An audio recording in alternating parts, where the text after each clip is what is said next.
Hello everyone, কেমন আছো তোমরা সবাই? আশা করি তোমরা সবাই খুব খুব ভালো আছো অ্যান্ড আমিও খুবই ভালো আছি। আর এদেরকে দেখো, ওরা কী সুন্দর খেলা করতেছে, জল নিয়ে নৌকা ভাসাচ্ছে। ওদেরকে দেখে আমারও ঠিক ছোটোবেলার কথা মনে পড়ে গেলো। আমরাও এভাবে খেলা করতাম, দিদি, দাদা, ভাই আর আমার পাড়ার বান্ধবীরা মিলে সবাই খেলা করতাম। সো যাই হোক, এবার আমরা চলে যাচ্ছি ফুল তুলতে। আমার দুইটা বৌদি আর আমাদের বাড়ির দুইটা পুচকু। সো তোমরা অবশ্যই কমেন্টে জানিও এটা কী গাছ। তারপর এখানে মাও ছিল, ফুল তুলছিল মা। তারপরে চলে এলাম মন্দিরে, যে মন্দিরে পুজো হবে। আর এটাই ছিল শ্রাবণ মাসের লাস্ট সপ্তাহ। আর আমাদের এখানে শ্রাবণ মাসের প্রত্যেক রবিবার করে রাত্রে পুজো হয় অ্যান্ড সোমবারে জল ঢালা হয়। সো মন্দিরে এসে দেখলাম, দেখে এবার চলে যাচ্ছি বাড়ি গিয়ে আবার রাত 8টার দিকে মন্দিরে আসলাম। মন্দিরে এসে মা কাজে পড়ে লেগেছিলো, মানে পুজোর কাজ, ফল কাটা, মন্দির পরিষ্কার করানো, যাবতীয় যা যা কাজ ছিল মা সবই কাজ করছিল। মা, কাকিমারা, বৌদিরা সবাই মিলে।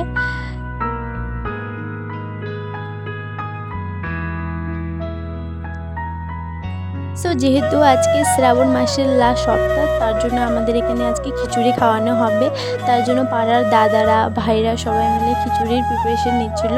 আজকে খাওয়ানো হবে, প্লাস কালকে সোমবার সকালেও খাওয়ানো হবে। সো এখানে পুজো দেওয়া আমাদের কমপ্লিট হয়ে গেছিলো। আমি ভিডিওর ক্লিপ নিতে ভুলে গেছিলাম। আমাদের পুজো দিতে প্রায় 2টা বেজে গেছিলো। সো তার জন্য মা সবাই বলল যে হোমযজ্ঞটা আজকে করে নি, কালকে আবার কি হবে। তার জন্য যেহেতু এমনিতে অনেকটাই লেট হয়ে গেছিলো, তার জন্য হোমযজ্ঞটা আজকে করে নিয়েছিলাম রাত্রে। সো এটা হচ্ছে আমাদের ঋত্বিক পাপ্পা, আমার বড় দাদার ছেলে। সো সবাই মিলে এখানে আমরা যজ্ঞর পুজো দিয়ে দিলাম। পুজো কমপ্লিট করার পর আমি সবাইকে দিয়ে বেড়াচ্ছিলাম এবার চন্নামিত্র।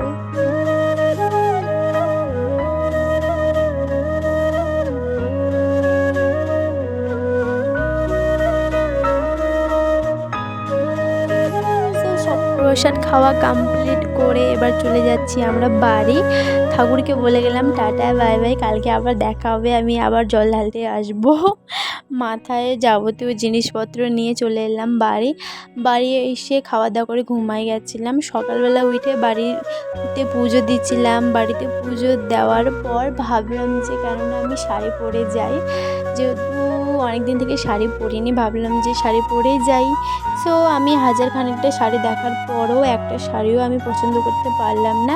তখন মা নিজের পছন্দের শাড়িটা পরিয়ে দিল। আর আমি একদমই শাড়ি পরতে পারি না। আমার মতো কে কে আছো তোমরা যারা শাড়ি পরতে পারো না? আর আমার পুরো স্কুল লাইফটাই ছিল শাড়ি নিয়ে, তবুও আমি শাড়ি পরতে পারি না। কারণ আমার দিদি ছিল, আমাকে দিদিই পরাই দিত, মাই পরাই দিত।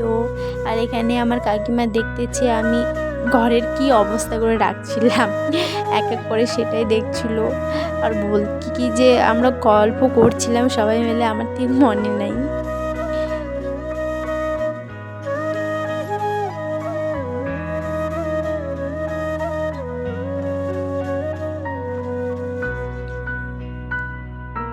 তারপর আমার চুলগুলো যেহেতু ভিজাই ছিল, তার জন্য আমি নতুন করে আর চিরুনি করিনি, জাস্ট একটা ক্লিপ নিয়ে মাথায় আটকে দিয়েছিলাম। তারপর মাকে বললাম মা চুড়ি পরিয়ে দাও। আমি চুড়ি পরছিলাম, চুড়িগুলো আমি খোলায় রেখে দিয়েছিলাম। পুজো শেষ বলে মা বললো চুড়ি পরে নি, তার জন্য মাত্র 3টা চুড়ি পরেছিলাম। আমাকে চুড়ি একদমই ভালো লাগে না। একটু আমি সিম্পলি সাজার, মানে আমাকে বেসিক্যালি আমাকে সিম্পল সাজতেই বেশি ভালো লাগে। আমি হ্যাভি মেকআপ করতে একদমই পছন্দ করি না।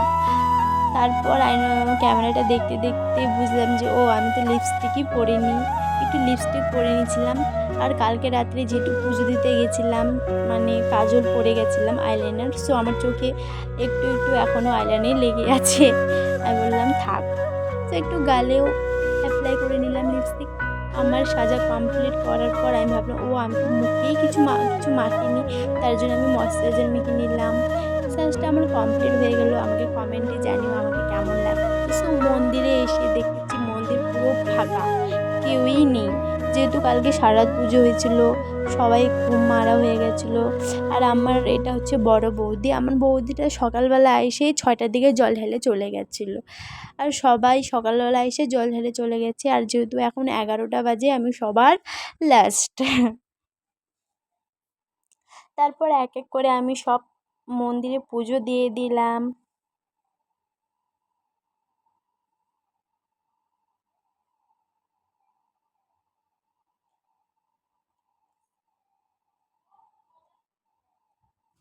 আর তোমরা কে কে শ্রাবণ মাসের লাস্ট সপ্তাহে পুজো দিয়েছো অবশ্যই কমেন্টে জানিও আমাকে।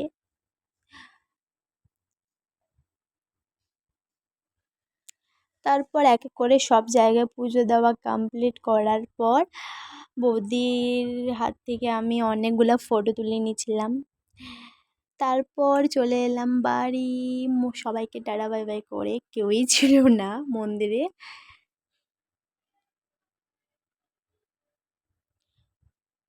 সো এবার আমরা চলে যাব বাড়ি। আর এটা হচ্ছে আমার বড় বৌদি, যেহেতু বৌদি আজকে আমার উপোস ছিল, 2 দিন পর পর উপোস ছিল, চোখ মুখের অবস্থা কেমন হয়ে গেছে। সো বাড়ি এসে আমার মা বলতেছে তোকে তো আজকে কি সুন্দর লাগতেছে। আমি বাবাকে বললাম হ্যাঁ বাবা আমাকে সুন্দর লাগে, বাবা বললো হ্যাঁ হ্যাঁ সে লাগছে তোকে। তারপর বাড়িতে এসে আমার ঠাম্মিদের বাড়ির ঠাকুরকেও একটু জল ঢেলে নিলাম। জল ঢালা কমপ্লিট পর খেয়ে নিলাম খিচুড়ি। মা যেহেতু আজকে উপোস ছিল, সো মা বললো একটু আমার পায়ে আলতা বুলা দে, আমি আলতা বুলিয়ে দিচ্ছিলাম মাকে। এটা হচ্ছে আমার দিদুন। সো আজকের ব্লগটা এখান থেকে দেখা হবে আবার কোনো নেক্সট ব্লগ নিয়ে। Tata bye bye. যদি তোমাদেরকে ভালো লাগে অবশ্যই লাইক কমেন্ট শেয়ার সাবস্ক্রাইব করে নিবা। টাটা। দেখা হবে আবার কোনো নেক্সট ব্লগ নিয়ে। Bye bye.